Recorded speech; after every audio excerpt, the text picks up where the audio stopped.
Welcome back to Gary's in the Shed. I'm sure you've figured out by now a lot's been happening in my life lately. And today I thought I'd share with you the most important parts of actually what's happened. And it's all good news. You see, I've never been a particularly religious person. In fact, for a very long time, I took the fashionable cop-out of describing myself as agnostic, as a lot of people do. Not through any anti-religious feeling, because I'd always felt there was a higher power above me. But I guess like a lot of people, I was just unsure who or what that power might be. But sadly, I never really bothered to find out. Then in late 2024, around the time of the onset of illness, something made me wanted to start reading the Bible. And of course, as I worked my way through the Old Testament, I was starting to wonder about some very big ideas, things like meaning and purpose in life, and how did we get here? I wanted to understand, and not just from a biblical point of view. That's when I started doing a lot of research.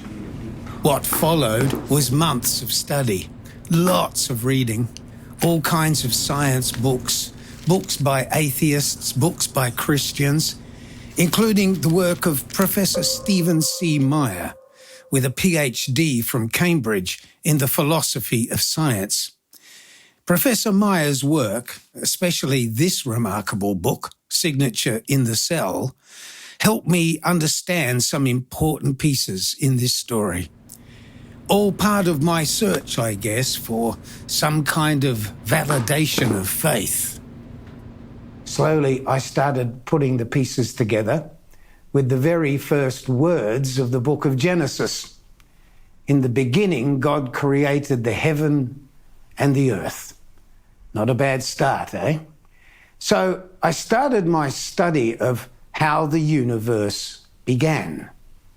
How did this all get started? It was clear to me the biblical story of creation, but how did that measure up against science in understanding how the universe began? So here's what I found. It was a real shock for me. I hope you find it interesting. For generations, science had been comfortable with the notion that the universe was eternal, with no beginning and no end. Then, in the early 1970s, a consensus emerged that the universe did in fact have a beginning with what we know as the Big Bang. This created a problem for science, especially the atheist scientists, some of whom I had encountered on my journey through the research.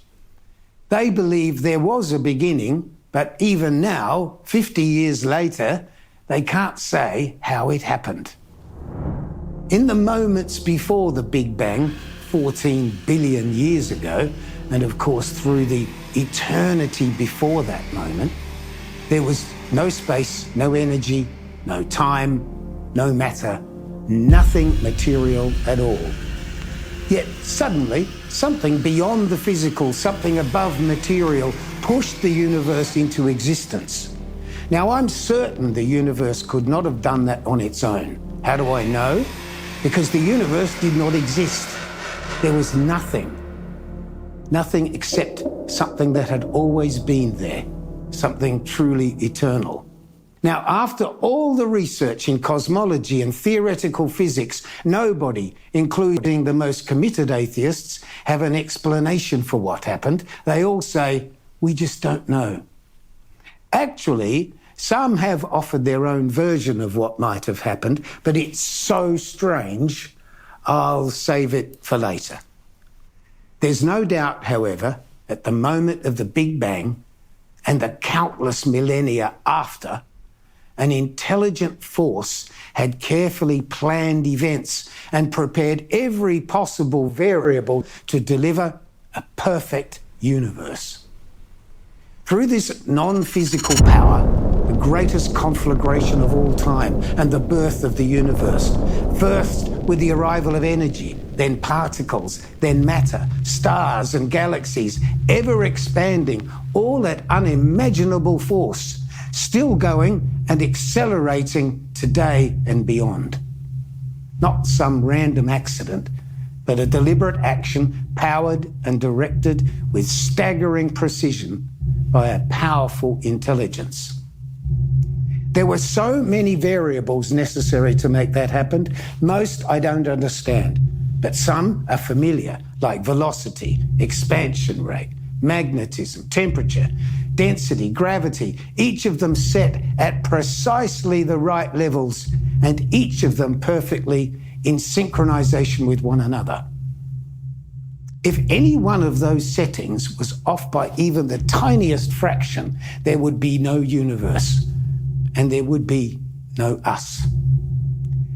The experts call this control of all the variables fine-tuning, a guiding hand only possible with precise input from a conscious mind. If, for example, gravity were out of tune by even a millionth of a degree, the universe would have either blown out into fiery dust or imploded back into nothingness from where it came. The probability of this alignment happening so perfectly by chance, as many scientists still believe, have been calculated at 10 to the power of 90. That's the number 1 followed by 90 zeros. I have heard a leading mathematician say, if you said those odds were impossible, you would be forgiven. It was no accident. It was the work of a divine, eternal intelligence. Now, let's fast forward about 10 billion years for the first signs of life. And here, there is a rising tide of evidence that is shifting this debate. Traditionally, it was assumed that life randomly popped into being in a pond somewhere. No real explanation, just trust us. It happened 4 or 5 billion years ago, just a very simple cell. But now we understand there is no such thing as a simple cell. The newest evidence in biochemistry makes it clear that some unregulated, accidental, undirected, random process could not possibly account for the miracle of a living cell. It's like a microscopic factory in there, working overtime, with all kinds of functions like fault spotting, repair work, cleaning, garbage disposal, and transportation of elements around the cell. It's mind-boggling. Sadly, it's not possible yet to actually record these machines in action. They are smaller than the wavelength of light. Check this out. A great example, this is the flagellum, a nanotechnology machine using a whip-like tail to propel cells through fluids, just like the outboard motor on a boat. This rotary engine, with components like bushings and bearings and drive shaft, spins at 100,000 revs per minute. It stops in a quarter turn and then speeds off in reverse. It's amazing. But the real stars of the show are those taking care of the most important molecule in life, the DNA. Using computer animation based on molecular research, we're now able to see how DNA is copied inside living cells. You're looking at an assembly line of machines that are pulling apart the DNA double helix, cranking out a copy of each strand. The whirling blue machine there is spinning at the speed of a jet engine as it unwinds the double helix into 2 strands, ready for the creation of 2 identical DNA molecules. And each strand, remember, is 200,000 times thinner than a human hair. Inside each cell, by the way, your body has at least 30 trillion cells, The DNA and the genetic code that it carries is a set of instructions for the creation of life. So this is a model of the DNA molecule. It was discovered by two scientists, James Watson and Francis Crick, in 1953. But the most important discovery was not revealed until about 4 years later, when Crick looked inside the double helix and he found this: 4 alphabetic characters, C, A, G, and T. That mix combines to create the longest word ever made, with 3.5 billion pairs of letters, creating the source code of life.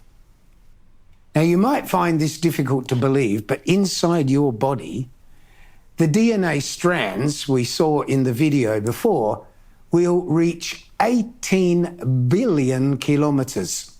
That's right, 1.8 metres inside the tiny nucleus of every cell. Now, the reason I've been sharing all this level of detail with you is to demonstrate the amazing scale and complexity of it all. And do you know what? I'm only skimming the surface of this. Now, given all that, how could all this happen through some kind of random trial and error? I'm now convinced it's not possible. The DNA sequence that instructs the cell is not digital or mechanical. It is the information made up by those 4 characters, G, A, C, and T, providing information for the manufacture of proteins, giving life to the cell. Now, the key word there is information, because information originates from a conscious mind. This is critical to the whole conversation. This is language, information, and as such, it needs a mind. Like all information, whether it's on a printed page, whether it's on a menu, or carved into a rock wall, or it's graffiti on a fence, it all comes from a conscious being. Now, Bill Gates said this is like a computer program, but far, far more advanced than any software ever created. Now, I can understand me saying that because of the complexity of what's going on here. The traditional science position relies heavily on Charles Darwin and his masterwork on the origin of species, published in 1859. This laid out the theory of evolution and had remained unchallenged for over 100 years. Now, interestingly, Darwin actually never addressed the origin of any species, as suggested by the title of the book. He studied the incremental evolutionary changes over time to species that already existed. His research had nothing to do with the beginning of life at all. Just 7 years after the publication of his groundbreaking book, Darwin said, "Though I expect at some future time the origin of life will be rendered intelligible, at present it seems to me beyond the confines of science." That's an interesting way of sort of retreating from his previous position, it seems. The living cell is described as irreducibly complex. In other words, with multiple interacting parts, all those tiny little machines working together, the removal of any one part would kill the cell. Everything works together and cannot be reduced, hence irreducibly complex. So how could such a complex thing evolve step by step over time? It seems so unlikely as to be almost impossible. But the modern establishment still insists that the whole thing is just a great big accident, purely random and no plan behind it at all.